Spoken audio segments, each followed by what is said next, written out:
6, day 5 na. Today is Friday. And next 2 weeks to go. 2 weeks to go. Cebu Ironman 70.3 na. Lapit na. Nung Wednesday, meron kaming throwdown versus PLDT. It was a time trial track and field meet between PLDT tsaka Team Second Win. Nung sa start pa lang, may planning session pa kami kunyari. Peloton, tapos may mga pipigil sa mga mag-a-attempt mag-breakaway. Pero pagsabi ni Raul ng go, wala na, kumalas kagad si Peter and these two other PLDT guys. Tapos from our side, ang nag-try sumabay sa kanila si Benny, si Jay, si Don, tsaka si Aldin, yung guest runner namin kasi kulang kami. Ang kasabay ko nung tumakbo, si Bobby, tsaka si Bobby from PLDT, si Bob from our team, tsaka si Rafi for a brief moment. Ang takbo namin nun, nung average, nung nireset ko na, 450. Ako, personally, I've never run that fast, ever. Kahit sa triathlon event or sa fun run, I've never ran a 450 pace. And yung time trial na ginawa namin was 8 kilometers. Isipin mo, at 450 pace, twice kami na-overlapan nila Coach Peter tsaka nila Don. So they were running around nasa 4-minute pace.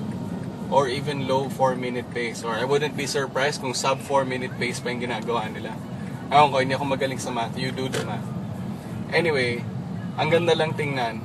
Kasi dun sa lead pack nila Don tsaka nila Coach Peter. Sa last lap, 20th lap, 20 laps kasi sa track oval 400 meters isang ikot. Sa last lap, nag-gas up na si Don tsaka si Aldin. Sayang lang kasi hindi sila nag-usap. They could have helped each other. Kahit 3 seconds sila, tulungan para mahatak yung pace. So nag-gas up sila. Kitang-kita namin kasi nga nag-overlap sila sa amin. So nakita ko si Coach Peter, siguro bumitaw siyang konti, mga 10-20 meters doon sa, kasi hindi niya in-expect na mag-gas up na sila sa 20 lap. I would assume ito yung mga nangyari. Pero nung once Coach Peter caught up with his breath, dumikit siya, tapos he was riding on the right hand side nila doon. Tapos doon sa final turn, final bend, siguro mga 200 meters to go to the finish or 150 meters to go to the finish, nag-ride siya sa outside corner, tapos doon niya tinuhog sila doon. Grabe, ang galing, photo finish, ang galing. Ako naman, on the 17th lap, sayang kasi, on the 17th lap, talagang shoulder to shoulder kami ni Bobby, palitan kami.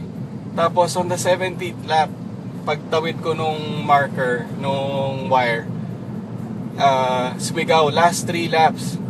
Tapos last 3 laps, parang yung utak ko nagbigay ng signal na parang, for some reason, hindi ko ma-explain, nag-shutdown.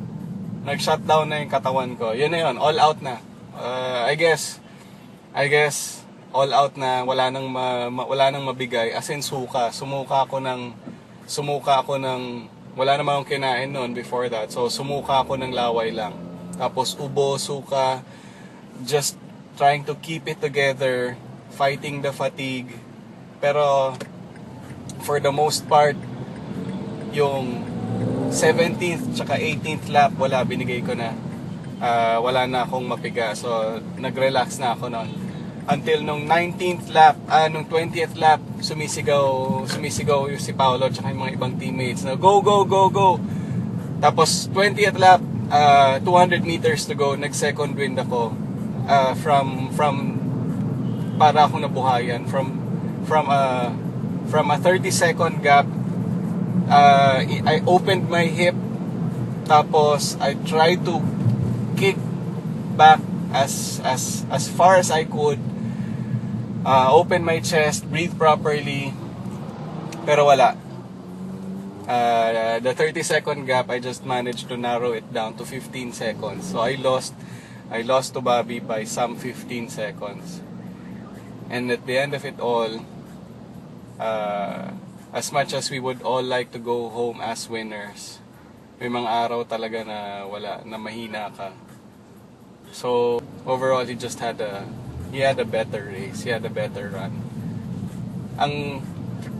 Ang nagre-replay lang sa akin paulit-ulit, what's eating me up is for 17 laps. Andun lang ako.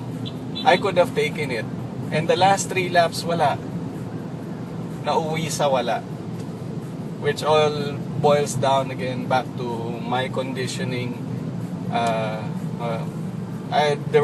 was replaying it over in my head.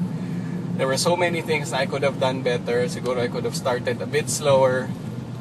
Pero wala, yun nga, nasa huli yung pagsisisi. Pero overall, it was a good match. Charged the experience of getting schooled. It was a good training, a good benchmark. We'll see you all in Cebu. By the way, ewan ko kung ako lang, sana hindi lang ako.